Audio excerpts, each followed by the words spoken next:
Good evening, everyone. Welcome into Big Red Zone Game Day. I'm Lauren Michelson. The Huskers told me, hey, look, we know we didn't play our best against Penn State the first time, but we're not going to go about changing a bunch of things. We just have to focus on playing Nebraska volleyball. For the second straight year, number one goes down at the CHI Health Center. Kansas gets popped in Omaha. First half, rough start. DJ Davis sinks the triple as the Huskies take a 10-point lead. 5 for 5 from deep to start. Few possessions later, Andrew Morgan, the hoop and the harm, cuts into the Huskies' deficit, down 23-15. We're here at Monument Park where legends line the ground. Babe Ruth, Joe DiMaggio, Mickey Mantle, to name a few.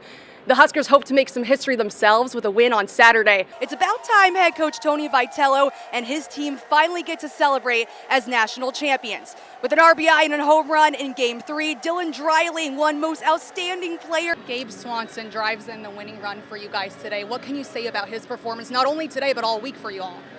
Yeah, he's a dude, and he's turned into a dude when we've needed him the most. The response from Game 1 of this tournament until now, how hard is that to do? It's really hard. I mean, it's very, very difficult. Bellevue West grad and Nebraska freshman quarterback Daniel Kalin becomes the 8th Husker to enter the transfer portal. Nebraska's beginning to trim its roster from 150 plus to next season's mandated limit of 105. First drive of the game, Heinrich Harburg in at quarterback, calls his own number. Huskers strike first. 7-0. Wisconsin, though, quick to respond on their first drive. Braden Locke hits Bryson Green. The Badgers tie it up at 7 apiece. Of the Huskers' 13 players, none of them have entered the transfer portal. That includes the Huskers' 5 incoming freshmen who committed to play under a different coach, under John Cook. Covering the Huskers in Lincoln, Lauren Michelson, KETV Newswatch 7 Sports.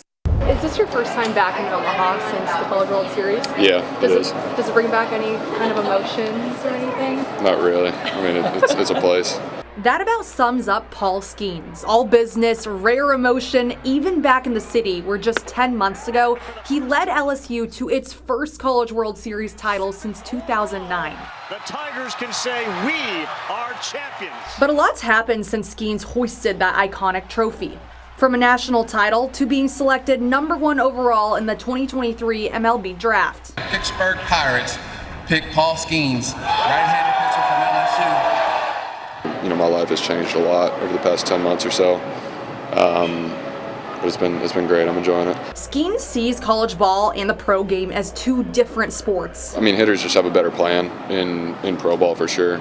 But regardless of where he plays, he continues to impress. Turning heads in Omaha again, this time for the Pirates AAA team. Fans packed Werner Park, watching in awe as he lit up the radar gun with his 95-mile-per-hour sinker against the Storm Chasers. I was really happy with the outing overall, so a lot to be happy with today, I think, compared to a lot of my other outings too. Working into the 5th inning for the first time since turning pro, Skeens finished with 7 strikeouts, but did allow his first run of the season. So you look at the outing today and, you know, I gave up a run, whatever, but it was, in my opinion, it was the best outing that I've had so far. And then, you know, my previous outings, I wasn't super happy with them, but it was good. And so, you just got to be objective, I think, and in that you kind of give yourself grace. Despite the dominance, Skeens is still awaiting the call up to the majors. Obviously, that's the end goal, and hopefully that'll happen sooner than later. But yeah, at the end of the day, I still have to go out there and pitch well, because if I don't pitch well, then I'm not going out there. So